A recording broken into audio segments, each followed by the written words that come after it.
అందరికీ నమస్తే. ఒకటి గ్రేటర్ హైదరాబాద్ అంటే ఓన్లీ జీహెచ్ఎంసీ కాదు. మొత్తం 3 ముక్కలు చేసింది కదా ఈ గవర్నమెంటు. సైబరాబాదు, మల్కాజ్గిరి, హైదరాబాద్ 3 ముక్కలు చేసిర్రు. మొత్తం అన్ని రకరకాల మున్సిపల్ కార్పొరేషన్స్ అవి ఇవన్నీ కలిపి సరౌండింగ్ గ్రామాలు కొన్ని కలిపి మున్సిపాలిటీస్ కలిపి అన్నీ కలిపి చేసిర్రు కదా. దానిలో ఒకటి సర్వే చేయించారట. Secret survey. ఎవరు చేపిస్తారు? అది అధికార పార్టీ వాళ్ళు చేపిస్తారు. సీక్రెట్ సర్వే చేపిస్తే దానిలో మొత్తం 300 డివిజన్లు కదా. 300 డివిజన్ల 250 డివిజన్లలో కాంగ్రెస్ మైనస్ అంట. అంటే జనం అసంతృప్తితో ఉన్నారంట. తెలంగాణ మొత్తం అసంతృప్తితో ఉన్నారు. గ్రేటర్ హైదరాబాద్ ఎలక్షన్స్ ఎప్పుడు పెట్టాలనే మీద తర్జన భర్జన పడుతుంది కదా గవర్నమెంట్. వాళ్ళు పెట్టాలనుకుంటే పెట్టవచ్చు, నెక్స్ట్ జూన్ పెట్టవచ్చు. కానీ అది ఇప్పుడు సాధ్యం కాదు. మొత్తం ఈ అసంతృప్తి కవర్ అయిన తర్వాత పెడదామని డిసైడ్ అయింది గవర్నమెంట్. అసంతృప్తి ఎట్లా కవర్ అవుతుందో తెలియదు. కానీ ఎందుకు అసంతృప్తితో ఉన్నారు జనం అనే దానిపైన కూడా కసరత్తు ఈ సీక్రెట్ సర్వేలో కొన్ని క్వశ్చన్స్ ఉన్నాయంట. చేసినట్ట కాంగ్రెస్ గవర్నమెంట్ సర్వే చేపిస్తే లాస్ట్కి ఒక రిజల్ట్ వచ్చింది. ఆ రిజల్ట్ ఏందో మీకు చెప్తా. ఆ సీక్రెట్ సర్వేలో ఉన్న రిజల్ట్ మనకు కొంతమంది చెప్పిన విషయాలు. అంతకన్నా ముందు సబ్స్క్రైబ్ చేయండి, షేర్ కూడా చేయండి. నిజంగా ఈ గవర్నమెంట్ వచ్చినప్పటి నుంచి సర్వేల మీదనే డిపెండ్ అయింది. అసలు పని చేయకుండా అంటే ప్రభుత్వం జనాలకి ఏం పని చేయాలి, ఇచ్చిన హామీలేంది, లేకపోతే జనాలకు ఉన్న సమస్యలేంది పరిష్కరించకపోగా కొత్త కొత్త సమస్యలు క్రియేట్ చేస్తుంది. గ్రేటర్ హైదరాబాద్ మొత్తంలో రాష్ట్రమంతా చాలా సమస్యలు, గ్రేటర్ హైదరాబాద్లో ఇంకా ఎక్కువ సమస్యలు. అసలు ఒక రోడ్డు చిన్న గుంత పడితే కూడా పూడ్చే మెకానిజం గవర్నమెంట్లో పనిచేస్తలేదు. ఉంది మెకానిజం కానీ పనిచేస్తలేదు. అదంతే వదిలేసిండ్రు. అట్లా కొత్తగా రోడ్లు వేసేది లేదు, కొత్తగా ఫ్లైఓవర్లు కట్టేది లేదు, కొత్తగా సౌకర్యాలు కల్పించేది ఏం లేదు గ్రేటర్ హైదరాబాద్లో. యాక్చువల్గా అసెంబ్లీ ఎలక్షన్స్లో వీళ్ళకి పెద్ద బొక్క పడ్డది తెలుసు కదా. వీళ్ళకి ఒక్క సీటు కూడా రాలే. తర్వాత జరిగిన బై ఎలక్షన్స్లో కంటోన్మెంట్ ఒకటి, జూబ్లీహిల్స్ ఒకటి వచ్చినాయి.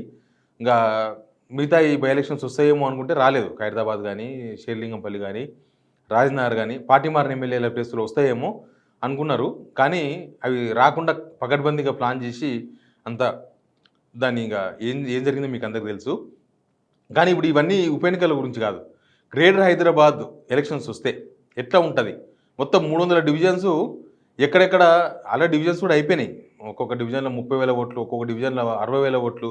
మినీ అసెంబ్లీ కాన్స్టిట్యున్సీలు ఇప్పుడు డివిజన్స్ అంటే 3 కార్పొరేషన్స్లో కూడా ఒక ఓల్డ్ సిటీలో మాత్రమే 10,000, 15,000 డివిజన్స్. ఓల్డ్ సిటీ మినాయిస్తే మొత్తం కూడా 30,000 మినిమం, 60,000 మ్యాక్సిమం. అందుకే ఒక అసెంబ్లీ కాన్స్టిట్యున్సీ. నిజంగా కాంగ్రెస్ కార్యకర్తలకే పెద్ద లాస్ ఇది. కాంగ్రెస్ కార్యకర్తలు ఇన్ని రోజులు లాస్ట్ 10 ఇయర్స్ ప్లస్ ఇప్పుడు 26 నెలలు ఎవరైతే మేము కార్పొరేటర్ కావాలని కష్టపడరో డబ్బు లేకపోతే మీ పని కాదు. ఇప్పుడు 60,000 ఓట్లు అంటే మీతో ఎన్ని డబ్బులు కావాలి? 10 నుంచి 15 కోట్లు ఖర్చు పెట్టాలి. చిన్న డివిజన్లో పెడితే కూడా కనీసం 10 కోట్లు అయితే కావాలి. అంటే కోట్ల రూపాయలు ఉంటే తప్ప ఇప్పుడు పోటీ చేసే అవకాశం లేదు. కార్పొరేటర్ల నోట్లే మన్నుపడ్డది. వాళ్ళు ఎవరు ఇప్పుడు పోటీ చేసే అవకాశం లేదు. అంటే డబ్బులు ఉన్నోళ్ళు, తర్వాత భూములు ఉన్నోళ్ళు, ఏదో రూపంలో డబ్బులు సంపాదించిన వాళ్ళు మాత్రమే పోటీ చేసే అవకాశం ఉంది. అంతేగాని నేను కాంగ్రెస్ పార్టీ కోసం పనిచేసిన, నేను జనాలకు సేవ చేసిన, నేను జనాలకు ఏవో రకరకాల సర్వీసులు చేసిన, నేను పలానా దగ్గర రోడ్ వేయించిన ఎవరు పట్టించుకోకపోతే, పలానా దగ్గర నేను ఏదో సమస్యలు పరిష్కరించిన అంటే అవన్నీ నైజాంతా. పైసలు ఉంటేనే అనేది ఇప్పుడు క్లియర్గా అర్థమైంది. ఓన్లీ పైసలు ఉన్న వాళ్ళు మాత్రమే కార్పొరేటర్లు అవుతారు ఇప్పుడు. అంతే తప్ప సర్వీస్ చేసిన వాళ్ళు కార్పొరేటర్ పోటీ చేసే అవకాశమే లేకుండా పోయింది. టికెట్ ఇవ్వాలంటే కూడా డబ్బున్న వాళ్ళకే ఇస్తారు. ఇంకా ఇన్ని 30,000 మంది ఓటర్లు మేనేజ్ చేయాలంటే చాలా డబ్బులు ఖర్చు అవుతాయి కదా. అందుకే నేను మినిమం 10 కోట్లు అంటున్నా, అంతకని ఎక్కువనే కావచ్చు. బట్ వీళ్ళు మొత్తం 300 డివిజన్లో సర్వే చేశారట. పార్టీ సీక్రెట్ సర్వే చేసిందంట. సీక్రెట్ సర్వే చేస్తే 250 డివిజన్ల కాంగ్రెస్ పార్టీ బలహీనంగా ఉందంట. అంటే 2 సంవత్సరాల మీద దగ్గర 4 నెలల తర్వాత కూడా, అంటే 26 నెలల తర్వాత కూడా గ్రేటర్ హైదరాబాద్లో కాంగ్రెస్ పుంజుకోలేదు. దానికి కారణం ఏంది?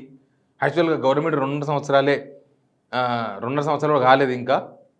కానీ కాంగ్రెస్ పార్టీ బలహీనంగా ఉందని రిపోర్ట్లో వచ్చిందట.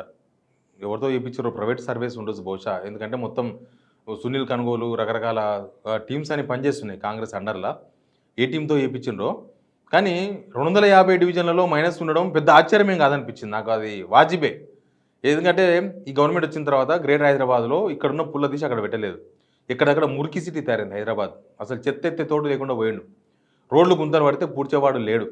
రోడ్లు వేయని దగ్గర రోడ్లు శాంక్షన్ అయినా రోడ్లు పడతలేవు. చాలా కారణాల్లో లాస్ట్ గవర్నమెంట్లో శాంక్షన్ అయినాయి. ఈ గవర్నమెంట్ వచ్చిన కొత్తల పార్లమెంట్ ఎలక్షన్స్ ముందర కొంత అక్కడక్కడ రోడ్లు వేస్తామని శంకుస్థాపనలో లేకపోతే ఏదో ఒకటి చేసిండ్రు. బట్ ఇప్పుడు దానికి పైసలు రిలీజ్ చేయలేదు కాబట్టి ఆ రోడ్లు వేయలేకపోయినరు.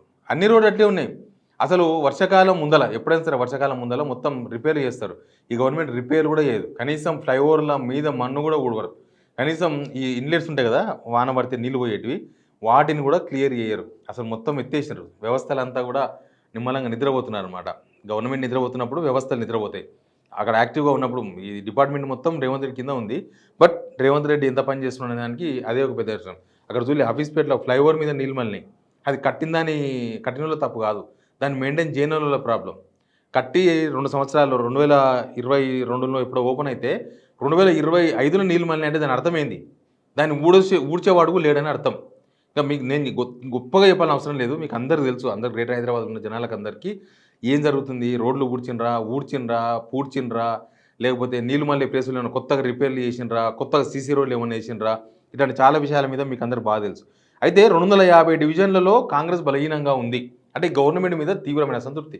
నిజానికి జూబ్లీ ఎలక్షన్స్ అప్పుడే ఉప ఎన్నికప్పుడు వాళ్ళు సర్వేలు చేసిన వాళ్ళు కాంగ్రెస్ గెలుస్తుంది ఎట్నో అలాగా అని, కాంగ్రెస్కు కొద్దిగా నెగిటివ్ ఉంది, బాగా అసంతృప్తి ఉందని జనం అని చెప్పుకుంటూనే 80% ఓటర్లు, జూబ్లీ హిల్స్లో 80% ఓటర్లు అసంతృప్తితో ఉన్నారని చెప్పేసి కింద క్లాస్ పెట్టినారు.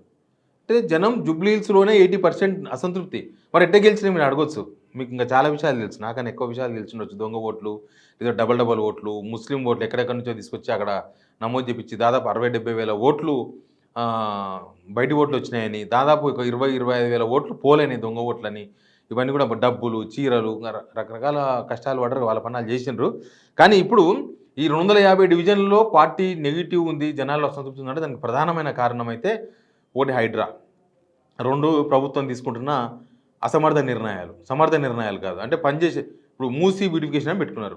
ఏ మూసీ బ్యూటిఫికేషన్కి ఎంతమంది ఓడేశారు తెలంగాణ జనం, హైదరాబాద్ జనం? మూసీ క్లీనింగ్ చేయాలి. మూసీ క్లీన్ చేస్తే అందరూ సపోర్ట్ చేస్తారు, గవర్నమెంట్ కూడా మంచి పేరు వస్తుంది.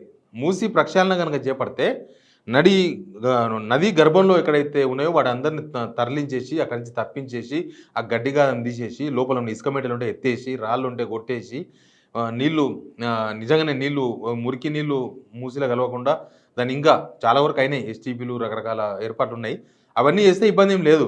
కానీ వీళ్ళు అది కాదు కదా పెట్టుకున్నది, మొత్తం ఆ పక్క ఈ పక్క 1/2 కిలోమీటరో ఇల్లు మొత్తం తీసేయాలి. వాళ్ళ బాధను తెలంగాణ ప్రజలు అర్థం చేసుకున్నారు, హైదరాబాద్ ప్రజలకు బాగా అర్థమైపోయింది. ఈ గవర్నమెంట్ వచ్చినాక కూలగొట్టుడు తప్ప కట్టేది లేదు. హైడ్రా అని ఎంత అరాచకం చేసింది, మొత్తం ఈరోజు ఇండ్లకు పోతే ఈరోజే కొట్టి పడేసారు. అట్లాంటివి ఉన్నాయి పడంచేరు ఏరియాలో.